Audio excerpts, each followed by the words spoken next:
بسم اللہ الرحمن الرحیم۔ شروع کرتی ہوں میں اللہ کے نام سے جو بڑے مہربان نہایت رحم والے ہیں۔ اور جن لوگوں نے کہ اپنے رب کا حکم مانا اور نماز کے پابندے ہیں اور ان کا ہر کام جس میں بلتعین نس نہ ہو آپس کے مشورے میں ہوتا ہے، اور ہم نے جو کچھ ان کو دیا ہے اس میں سے خرچ کرتے ہیں، اور جو ایسے ہیں کہ جب ان پر ظلم واقع ہوتا ہے تو وہ برابر کا بدلہ لیتے ہیں، اور برائی کا بدلہ برائی ہے ویسے ہی پھر بعد اجازت انتقام کے جو شخص معاف کر دے اور اصلاح کرے تو اس کا ثواب اللہ کے ذمہ ہے۔ واقعی اللہ تعالی ظالموں کو پسند نہیں کرتا، اور جو اپنے اوپر ظلم ہو چکنے کے بعد برابر کا بدلہ لے لے تو ایسے لوگوں پر کوئی الزام نہیں۔ الزام صرف ان لوگوں پر ہے جو لوگوں پر ظلم کرتے ہیں اور ناحق دنیا میں سرکشی اور تکبر کرتے ہیں، ایسے کے لیے دردناک عذاب مقرر ہے۔ اور جو شخص صبر کرے اور معاف کر دے یہ البتہ بڑے ہمت کے کاموں میں سے ہے،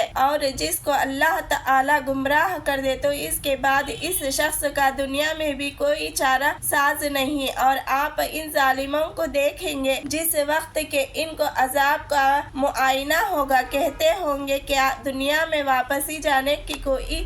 صورت ہے، اور نیز آپ ان کو اس حالت میں دیکھیں گے کہ وہ دوزخ کے روبرو لاوے جائیں گے، مارے ذلت کے جھکے ہوئے ہوں گے، سست نگاہوں سے دیکھتے ہوں گے، اور اس وقت ایمان والے کہیں گے کہ برے خسارے والے وہ لوگ ہیں جو اپنی جانوں سے اور اپنے متعلقین آج قیامت کے روز خسارے میں پڑے۔ یاد رکھو کہ ظالم یعنی مشرک کافر لوگ عذاب دائین میں رہیں گے، اور وہاں ان کے کوئی مددگار نہ ہوں گے جو خدا سے الگ ہو کر ان کی مدد کرے، اور جس کو خدا گمراہ کر دے اس کی نجات کے لیے کوئی رستہ ہی نہیں۔ تو تم اپنے رب کا حکم لو قبلے تم اپنے رب کا حکم مان لو قبل اس کے کہ ایسا دن